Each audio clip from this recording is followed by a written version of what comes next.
Às vezes você está numa situação em que parece não haver acolhida, e há pessoas que buscam acolhida. São capazes, por exemplo, de não deixar de lado. Vocês tiveram aqui em Cuiabá 2 semanas um frio inédito. Na cidade que eu moro, São Paulo, o frio não é algo tão estranho. Mas dessa vez, ele ultrapassou o que se imaginaria por mês de maio.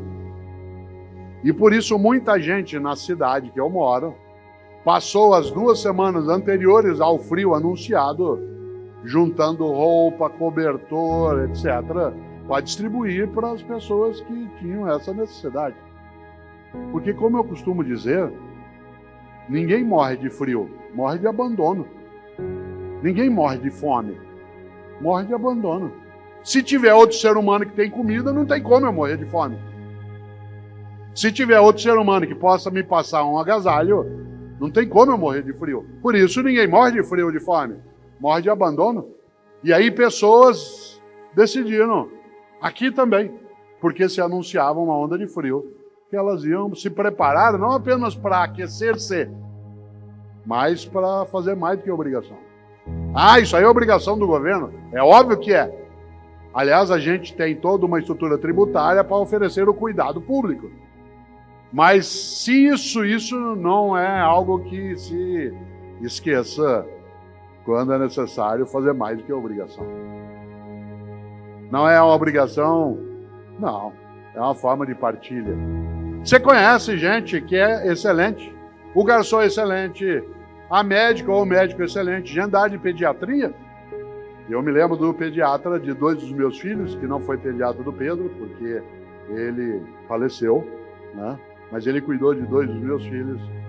E eu ficava encantado quando eu os levava lá, 2 irmãos do Pedro, mais velhos de idade, porque ele era capaz, por exemplo, qual seria a obrigação dele como médico?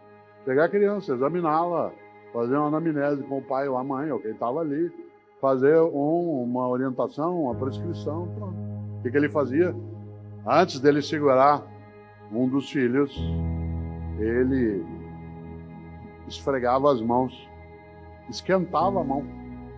Antes, esfregava uma mão na outra para ela ficar quente, para não segurar numa criança pequena com a mão mais fria, que já estava ali a criança sem entender o que era. Num lugar onde ela está pelada, numa mesinha meio gelada, onde ela está olhando aquilo. A mão quente, pode parecer bobagem, isso é um passo de aproximação. E por que eu digo isso? Porque, é claro, a médica é excelente, a professora é excelente. Às vezes, alguns de nós aqui tivemos professora de história, não sei se você lembra uma professora de história que nós tivemos. O Edson, que está aqui, que nós conhecemos há décadas, a gente teve a mesma professora com 14 anos de idade, uma professora chamada Daisy, que era professora de história, dava aula sexta-feira, no último horário. Você sabe o que significa dar aula ou assistir aula? Na sexta-feira, no último horário. E a gente gostava de ir para a aula dela, sabe por quê? Porque ela não fazia só a obrigação. Qual era a obrigação de uma professora de história? Passar aquele conteúdo. Ela nos encantava. A gente gostava de ir para a aula dela, porque ela explicava, ela contava, a gente tinha interesse. Aquilo que o Pedro falava aqui, em relação ao conteúdo que encanta, que não é só a obrigação. Claro, evidentemente, capricho. Hoje de manhã, logo cedinho, uma senhora deu sinal para um táxi, que é um sujeito antigo de pegar um táxi. O táxi parou, ela entrou no banco de trás e falou, por favor, o senhor me leva ao aeroporto de Congonhas? O táxi disse, pois não. E foi. Quando ele já estava ali na Moreira Guimarães, né? Já estava na direção do aeroporto, ela falou, engraçado, o taxista em São Paulo fala tanto, esse está tão quieto, acho que eu não fui simpática com ele. Como ela estava no banco de trás, ela não teve dúvida, foi e bateu nas costas dele. Quando ela bateu, ele meteu o pé no freio, jogou o carro em cima da calçada, ficou pálido, começou a suar. Ela falou, senhor, desculpa, eu não queria assustar o senhor. Ele disse, não, dona senhora, me desculpe, sabe o que é? Hoje é meu primeiro dia como taxista e a senhora é minha primeira passageira. Ela falou, E o que o senhor fazia antes? Ele falou, eu fui por 20 anos motorista do serviço funerário. Certo? Cuidado com o tapinha nas costas. Pode ser o passado te assombrando. Não é porque você faz uma coisa há 20 anos, 30, que você está preparado para fazer. No mundo de mudança e velocidade, nós temos o vir à tona, a emergência, vir à tona, emergir, de múltiplos paradigmas, modos de fazer, de pensar. E nessa hora, claro, é preciso que eu seja capaz de não esvair a competência. Eu o cito em alguns livros, porque eu gosto demais.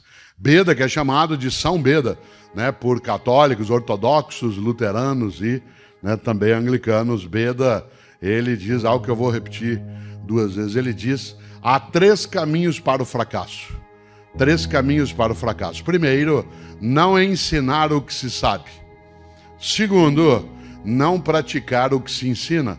E terceiro, não perguntar o que se ignora. Digo de novo. Há 3 caminhos para o fracasso. Não ensinar o que se sabe, não praticar o que se ensina e não perguntar o que se ignora. Vamos inverter. A você, servidor e servidor público, aqui ou fora daqui, pessoas que colocam o poder da autoridade, do conhecimento, da capacidade a serviço de uma população que precisa. Vamos inverter. Há 3 caminhos para o sucesso. Ensinar o que se sabe, isto é, generosidade mental. Segundo, praticar o que se ensina, ou seja, coerência ética. E terceiro, perguntar o que se ignora, isto é, humildade intelectual. Estas são 3 trilhas virtuosas para um passado honroso daqui a 30, 40 anos. Generosidade mental, coerência ética e humildade intelectual. Nós vivemos hoje múltiplos paradigmas. É necessário que a gente tenha coerência ética de praticar aquilo que ensina. Tenha generosidade mental para repartir o que sabe. Mais especialmente, e eu quero usar os teus 3 minutos finais de desespero nessa direção, já se foi mais de 1 hora, você nem notou, você estava cochilando. Quero lembrar que dessas 3 trilhas virtuosas, a mais importante delas é humildade intelectual. Isto é, eu saber que eu não sei todas as coisas. E que se eu quiser não me tornar medíocre, eu preciso estar disponível, permeável a conhecer aquilo que ainda não conheço. Aliás, porque só conhecendo aquilo que não conheço, poderei avaliar se ele tem cabimento no que fazemos ou não. E nesse sentido, abrir a cabeça para o mundo que chega. Num mundo em que eu posso, desde publicar, escrever livros em plataforma papel, como no mundo digital, fazer cursos presenciais, ou como tenho eu, curso online de filosofia. Fazer aquilo que nos permite uma capacidade de fazer essas pontes todas dos nossos tempos de existência, mas acima de tudo, comemorar com humildade. E uma pessoa que tem humildade sabe que não se deve confundir humildade com subserviência. Uma pessoa subserviente é aquela que se dobra, que se humilha, que se enfraquece. Uma pessoa humilde é aquela que sabe que não sabe tudo, é aquela que sabe que não é a única que sabe, aquela que sabe que a outra pessoa sabe que ela não sabe, aquela que sabe que ela e outra pessoa saberão muita coisa juntas, aquela que sabe que ela e outra pessoa nunca saberão tudo que pode ser sabido. Foi claro?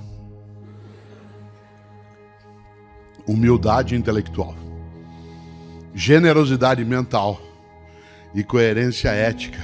Preste atenção, a humildade intelectual nos coloca a necessidade, inclusive, de prestar atenção em quem não concorda com a gente. Uma das coisas mais tolas é achar que já sabe tudo que pode ser sabido e tudo que é necessário. Afinal de contas, qual é a utilidade? Qual é a finalidade de nós, por exemplo, fazermos música, poesia, como dizia o grande educador Rubem Alves? Qual é a finalidade de plantar jardins, de escrever poemas? É deixar a nossa marca no mundo. E não apenas sobrevivermos, mas sermos capazes também de existirmos de modo intencional, de modo decisivo, de modo vigoroso. Eu, Cortella, não quero apenas passar pela existência, eu quero vivê-la, com todas as intempéries, dificuldades, turbulências, tempestades que temos à nossa volta. Ainda assim, eu não quero, como dizem alguns, estar só de passagem. Às vezes se diz, eu estou de passagem. Sim, estamos sempre de passagem à medida mesmo em que somos finitos. Mas essa passagem não pode ser sem deixar alguma marca, sem deixar algum legado, sem deixar alguma obra que dê a nós algo especial. Um dia, a filósofa Terezinha Rios, de quem eu sou amigo há décadas, ela mineira de Belo Horizonte, mas que vive também em São Paulo, disse: nós não somos imortais, mas podemos ser eternos. Nós não somos imortais, mas nós podemos ser eternos. Ela não falava de religião. Ela dizia: a nossa eternidade vem na nossa obra, naquilo que a gente deixa como nosso legado. Durante esse período pandêmico mais forte e inclemente, porque eu sou da área de filosofia, a filosofia também lida, com temas relativos a pontos fortes da vida, como o existir e deixar de existir, a origem do mal, qual é a razão de nós termos o sofrimento como possibilidade e, ao mesmo tempo, algumas pessoas terem crença numa fonte da vida que é bondosa e amorosa, tudo aquilo que no cotidiano vem à tua cabeça e vem à minha. Uma das perguntas que mais me foi feita, e um dia, inicialmente, a resposta que dei, ela serviu depois para conduzir outras delas, era uma resposta que, num primeiro momento, respondia a algo surreal. Uma jornalista, numa entrevista, virou e disse: professor, nós estamos num momento em que há uma mortandade muito forte à nossa volta, nós estamos com ameaças em relação à nossa sobrevivência. O senhor sabe que é mortal? Claro, eu já sabia, ela não precisaria me relembrar. Mas ela disse: quando o senhor se for, o que o senhor quer que Deus fale para o senhor quando o senhor encontrá-lo? Essa não é uma pergunta tão simples, embora ela contenha dentro dela um elogio maravilhoso. Porque a suposição dela é que era Deus que eu iria encontrar. Primeiro, que ela tinha uma suposição de que Deus existe. Isso é uma questão de decisão individual. A fé, ela é uma marca que pessoas carregam ao seu modo. Como eu costumo dizer, religião não é coisa de gente tonta, religião é coisa de gente. É que tem gente que é tonta e gente que não é. Tem gente que é tonta na ciência, na filosofia, no jornalismo, no esporte, na política. Por isso, religião não é coisa de gente tonta. É que tem gente que é tonta e gente que não é em vários lugares. E nesse sentido, há pessoas que têm a crença numa existência de uma fonte amorosa da vida. E essa crença, claro, alguns podem chamar de Deus, ou o nome que der. Não é isso que me importa. Na pergunta dela foi: o que é que o senhor quer que Deus diga ao senhor quando o senhor encontrá-lo? Digo de novo, o elogio é maravilhoso. Imaginar que é Deus que eu vou encontrar, a fonte da vida e não a fonte da não-vida, se isso também tem o seu lugar. Eu disse o seguinte: sabe o que eu queria que ele falasse para mim? Eu queria que ele olhasse para mim e dissesse assim: valeu, Cortella. Valeu. Eu te dei uma coisa magnífica, misteriosa, uma dádiva chamada vida, e você lutou para não desperdiçar com mesquinhez, com tolice, com egoísmo. Foi difícil. Várias vezes você caiu em tentação, em algumas delas se deixou arrastar pela tentação, mas não ficou ali no pântano, levantou outra vez e saiu. Por isso, valeu, Cortella. Aliás, eu disse a jornalista uma coisa antes que eu não contei aqui. Eu disse que antes até de eu dizer que Deus falaria para mim: valeu, Cortella, eu queria que ele falasse outra coisa antes, quando eu chegasse, que fosse assim: nossa, como você demorou. Mas na ideia do valeu, para fazer valer de fato, eu preciso ser capaz, digo de novo, de romper a mediocridade que nos arrasta com facilidade. É claro que a ideia do valeu, ela tem por trás uma ideia outra, que é que eu não posso ficar no óbvio. Isto é, ir apenas vivendo. É preciso que eu seja capaz de impulsionar aquilo que ultrapassa o óbvio.